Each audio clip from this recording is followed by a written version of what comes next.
applicable. If you do, like, the best organizations are values-based, right? Yeah, but what does that mean? I'll be honest, I'm always confused about that because I go, for me, a company's values are to make money. Go on. No, and I mean this, and I'm not like saying in an attacking way. I go, I'm always thrown when a company says like our values, because I go, these are your values. Yeah. But if losing money comes into the equation, you will adapt your values. So then they aren't values to me. Correct. That's what I always think of. So I go like, can a company actually have values beyond making money? So you are highlighting the very problem with modern capitalism, right? The capitalism that we have today is not Adam Smith capitalism. That's not the capitalism we have today. We have a bastardized form of capitalism influenced by an economist from the late 70s named Milton Friedman. The Adam Smith version of capitalism was that the baker selfishly wants to make the best bread so that they can sell more bread than all the other bakers, and the butcher selfishly wants to make the best meat so he can sell more than all the other butchers, and the dairy farmer wants to make the best butter so that he can sell more, and what you get is the best sandwich. What we as the customer get is the best sandwich, right? So the selfish behavior wanted to be better than their others benefits the customer, right? And in the late 1970s, Milton Friedman wrote an op-ed in the New York Times where he basically proposed a new definition of business. He actually called it the responsibility of business. The responsibility of business was to maximize profit within the bounds of the rules. Forget about ethics. Maximize profits within the bounds of the rules, right? Okay. Ethics are a higher standard than the rules. You see it all the time. Companies did some horrifically unethical things. A patent to an essential drug, and they raised the price 1,500%. Right, it's within the rules. And they all say the same thing. We broke no laws. Yeah. Which is true, right? Horrible, but not illegal, right? And so in the late 70s and early 80s, a lot of the ruling classes, the CEO classes, heard this definition and went, yeah, baby, right? And they embraced Friedman's definition of capitalism, or business, the responsibility of business, and they sort of doubled down on it. And it gave rise to some entirely new behaviors and entirely new CEOs. This is just from this op-ed? Yeah. I mean, it became a popular thing. Wow, Milton, that's a high hit rate. I don't like Milton Friedman, right? Is Milton Friedman still alive? No. Oh, okay. That's why you can say it like that. That would be like a crazy move if you were just like, I hate you, Milton Friedman. And Milton Friedman's like, I hate his work. Okay, you hate his, there we go, okay. Can't speak about his character, okay, but I don't like the work he put out there. And so you started to see these new behaviors arise. So, for example, the use of mass layoffs to balance the books on an annualized basis, right? Yeah. Did not exist in the United States prior to the 1980s. It didn't exist. Mass layoffs were used for existential reasons, like, oh my God, the company's going bankrupt, we have to cut 10% of our workforce. Yes. Now it's like, we're profitable, we're just not as profitable as we promised. You lose your job, right? That started in the early 1980s, and it started to gain popularity. And then it gave rise to an entirely new type of CEO like Jack Welch, who was the CEO of GE, and he was like the poster child of Miltonian economics, where you started to see the shareholder being prioritized over the customer and the employee. You started to see shorter term time horizons. You started to see an emphasis on price of stock versus is this good for the company's long-term value. You started to see long-term greed being replaced by short-term greed. I don't have an issue with long-term greed, but short-term greed is a problem.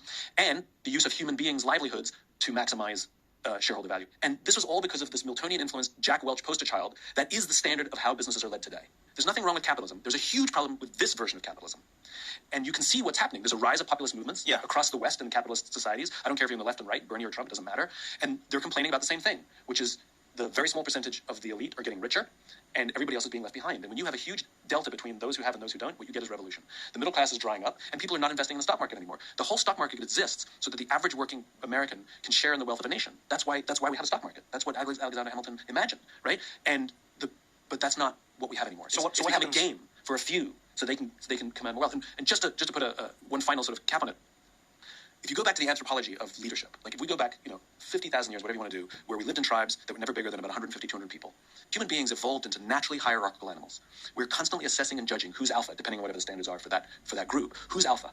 And we treat our alphas differently, right? You know this. As soon as you started getting some fame, you're better looking and all your jokes are funnier, right? If you leave your jacket in another room, somebody goes and gets your jacket for you. If you're junior and you leave your jacket in the other room, you get your own jacket, right? That's just how it works. And so what we did was we assessed our alphas and we stepped back and we allowed our alphas to get first choice of meat and first choice of mate. Except the group is not stupid. We don't give first choice of meat and first choice of mate to our alphas for nothing. There's a deep-seated social contract that when danger threatens the tribe, we expect the person who's actually stronger, actually smarter, actually better fed to confront the danger to protect the tribe. That's why we give you all the perks. You don't get the perks for free. They come at a cost. And so that's the deep-seated social contract. We have no problem with CEOs making more money than us. Where it broke the contract and why you get the anger is not the disparity. It's when we started to see the people who are in alpha positions, when danger threatened the tribe, the economy took a little shake, whatever it is, that they would sooner sacrifice the people to protect their own interests rather than sacrifice their interests for the short term to protect the people. And that's why we're getting the populist reaction. That's what it is. It's the people saying, you have violated your rights, so we're coming for you with pitchfork. I mean, it's no different in many ways to what we see in countries, right? 100%. So people will say we want democracy. Like the idea of democracy is very popular because it's been attached to things like fairness and equality, etc. But I would argue most people would be fine living in a dictatorship or under a monarchy if their lives were good. Benevolent dictatorship is the best form of government. Yeah, like people don't actually care, really. The problem is succession. Yeah, that's actually the thing, you know? And so what you're saying now is, I think of how many people, let's say in America, we start with the US. One of the more interesting things I saw was on AOC's Instagram page, right? Alexandria Ocasio-Cortez. She asked people after the election, hey, I noticed that Trump won the election, but he lost on the down ballots in many places.